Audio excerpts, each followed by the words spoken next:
पाकिस्तान की तरफ से ईरान से तेल न खरीदने की कई वजूहात हैं, जिनमें सिर्फ पाबंदियां ही नहीं बल्कि सफारती, तकनीकी, मुआशी, दाखिली सियासी और जोग्राफियाई वजूहात भी शामिल हैं। 1. बैनुल अक़वामी पाबंदियां, यूएस और यूएन सैंक्शंस। वजाहत: ईरान पर अमेरिका की जानिब से सख्त इक्तिसादी पाबंदियां आयद हैं, खास तौर पर 2018 के बाद जब America JCPOA Iran nuclear deal से अलग हुआ। इन पाबंदियों का मरकज ईरान की तेल बरामदात को रोकना है। इसका पाकिस्तान पर असर: अगर पाकिस्तान ईरान से तेल खरीदता है तो उसे सानवी पाबंदियों, सेकेंडरी सैंक्शंस का सामना हो सकता है, यानी पाकिस्तान के बैंक, कंपनियां या हुकूमती इदारे भी निशाने पर आ सकते हैं। ये पाकिस्तान के बैनुल अक़वामी माली ताल्लुकात और सरमायाकारी पर मनफी असर डाल सकता है। 2. बैनुल अक़वामी मालियाती इदारों का दबाव, IMF और FATF। वजाहत: पाकिस्तान की मईशत आलमी इदारों जैसे IMF बैनुल अक़वामी मालियाती फंड और FATF financial action task force से जुड़ी हुई है। FATF ने पाकिस्तान को कुछ सालों तक ग्रे लिस्ट में रखा और ईरान को ब्लैक लिस्ट में शामिल किया। इसका असर: ईरान से बराह रास्त कारोबार करना पाकिस्तान को दोबारा FATF की ग्रे लिस्ट में धकेल सकता है, जो सरमायाकारी, बरामदात और करेंसी पर मनफी असर डालेगा।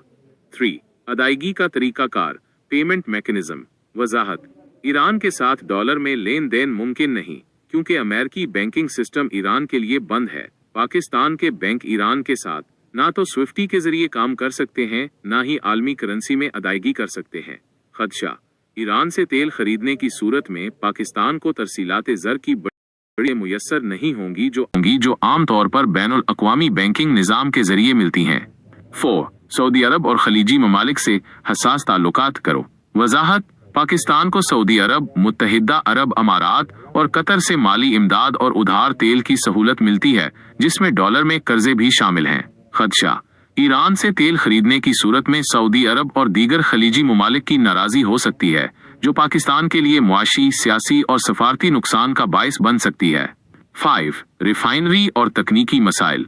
वजाहत: पाकिस्तान की ज्यादातर रिफाइनरियां मुख्तलिफ किस्म के खाम तेल को प्रोसेस करने के लिए डिजाइन की गई हैं। ईरान के खाम तेल की मखसूस नौइयत के लिए मुमकिना तौर पर पाकिस्तानी रिफाइनरियों को तकनीकी अपग्रेड की जरूरत पड़ सकती है, जिसमें वक्त और लागत दोनों शामिल हैं।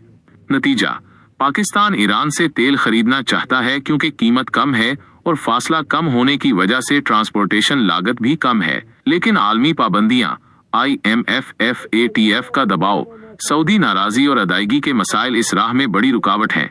मुतबादिल: अगर पाबंदियां खत्म हो जाएं या चीन और रूस की तर्ज पर कोई अलग मालियाती निजाम, मसलन ब्रिक्स करेंसी, सामने आए तो पाकिस्तान ईरान से बाकायदा तेल खरीद सकता है। फिलहाल बार्टर सिस्टम, चीज के बदले चीज मुमकिन है, लेकिन ये महदूद पैमाने पर ही कारगर है, बड़े पैमाने पर नहीं।